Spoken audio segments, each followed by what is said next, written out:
Good evening and salutations, my YNR fans. This show is, I've been watching it for about 3 weeks and I still don't know what to make of this show.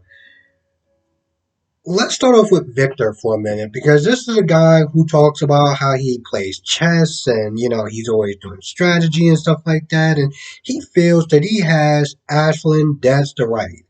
The problem with that is that he doesn't actually have any proof. So, when he was talking to Adam, and Adam was like, "Listen, what if she forgives him?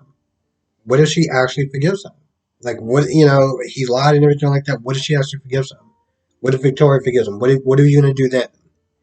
And of course, Victor talks about how he made the ultimatum, and if he's smart, he'll take it. And Adam's like, "Well, I hope that you actually have some evidence to sit there and back it up." And Victor's like, "No, because I'm still waiting for Michael Baldwin to sit there and send it by carrier." I'm like, so let me get this straight. You practically tipped your hand to the enemy, came in there, fee, fi, fo, thumb, or whatever it is that you were doing, made demands without having any backup. Are you kidding me? That is a rookie mistake. Okay, this isn't a mistake that a guy um, of his caliber should be sitting there making. And this is again, and I say this in a lot of my different reviews, plot over common sense. I mean, he could have just called your bluff, and what was you going to do then? You were just going to sit there and say, "Oh well, Ashton was sitting there lying about his sickness." You know that Victoria's been sitting there defending this guy since day one, all the lies and everything like that, and she still defends him. Okay, and this time you don't have anything to back it up with. So what was your plan? I don't understand how that made sense to him to come to Ashland and be like, well, I heard from some people that you sitting there faking your illness. So you got 24 hours to get out of town. Otherwise, I'm sitting there telling your wife everything. Now at this point, Ashton's like, do it. I'm not going anywhere. So I'm sitting there looking at Victor like, all right, so what's the backup plan? Where you tell me you don't have a backup plan? Are you kidding me?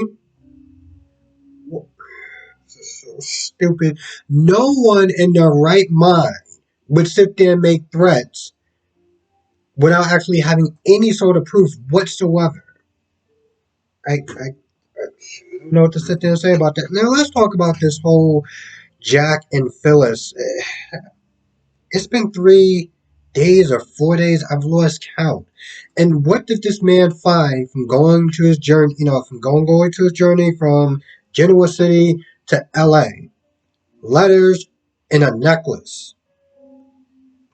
These are the answers that this mysterious person in Texas is sending you. Bro, you should be lucky that you're not like blindfolded, you and Phyllis, with your organs donated to the black market. I don't understand how. And this whole thing has been moving slow as nails. And there's a part in this episode where it's like he's doing this back and forth thing. It's like, oh, well, we should be looking through this, we should be looking through that. And folks are like, no, listen, I'm just gonna be honest with you. This whole back and forth stuff, we came here for answers. Okay. And she even said, she was like, yo, listen, he's gone. Okay. Whoever this person is that told you to come here, they want you to sit there and look through this stuff so this way you could sit there and try to find answers. Yeah, he found a necklace from where he gave to his wife and apparently gave to his son. And I'm just going to be honest, bro, is this going anywhere? Is any of this going anywhere? Are we going to get to a point where it's like, I don't know, we find him or we find his son or his daughter or his girlfriend? Are we going to get to that point? We've been in this house for like 4 days. And this is what we got to show for it. Okay, all right, yeah, that makes sense. So Ashlyn tells Victoria everything. Well, everything as far as like, oh, your dad is not there, saying that I'm faking my disease and he wants to run me out of town, and he's gonna sit there and tell you everything. Now at this point, because this idiot done tipped his hand, now Ashton Smith is getting Victoria on his side. I sat there and I laughed my ass off because I was like, bro, you gotta be kidding me, right? You giving this man to sit there and mount up defense, your daughter, to defend him against you. He's using your own daughter to sit there and back you off. Are you kidding me, bro? How did he last this long? Oh my god, I don't understand it. I really don't. Well, I'm wondering, did Chloe actually have stuff to do? Like, I know I'm again late to the party, new to the scene, whatever you want to sit there and call it, but she didn't really do that much in this episode. She was not there talking to Lauren, which I thought her name was Judy. I just wish they would. You know what? Never mind. They actually did. It was kind of late. They messed up my notes, but Adam did sit there and call her Lauren. Lauren and Chloe sit there talking about business, which is amazing. It's like I can't wait to get out of work so I can hear people sit there and talk about work. Like, are you kidding me? Anyway, you talk about that. Sally comes in there, and I was just kind of just like, if you don't like the person, like, why are you stopping to sit there and have chit chats or whatever? Anyway, Chloe was sitting there saying how happy she was working with her, and Sally was really great at what she did, and things kind of went sideways, but she enjoyed working with her, and wish things could have went better. So I guess they somewhat kind of buried the hatchet, I guess. Of course, Lawrence didn't worry about Michael. Winds up calling Victor, and Victor's like, yeah, yeah, he's been working for me and stuff like that, and he's been giving me updates. I'm like, bro, you you're not telling her the whole story. I mean, when Victor got that call, and Adam was like, what's that about? He was like, well, apparently Michael Bowen has disappeared, and the other two doctors have as well.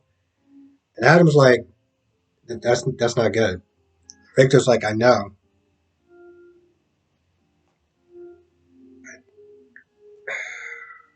There's times where something so stupid can go on an episode where you're just like, I don't know if I can actually mount the words to describe just how stupid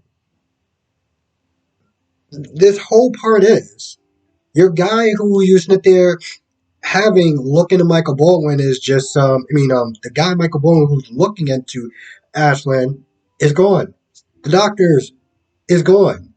And now you want to sit there. Well, I think he called. Anyway, I don't remember who called who, but Victor's like, well, you got 24 hours, and you got to leave town.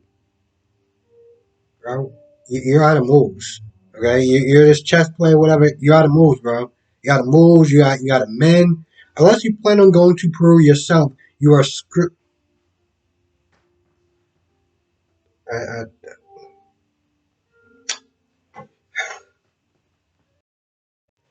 gonna be honest. I feel like that's about it. I might have left out one or two things because, yep, I'm still feeling like crap. I mean, I feel better than I did yesterday and the day before, but a couple more days. I think it's just the sniffles and the runny nose that's just, so annoying. But yes, with that being said, I think that's gonna do it. Thank you for watching. Be safe, and I will see you in the next video.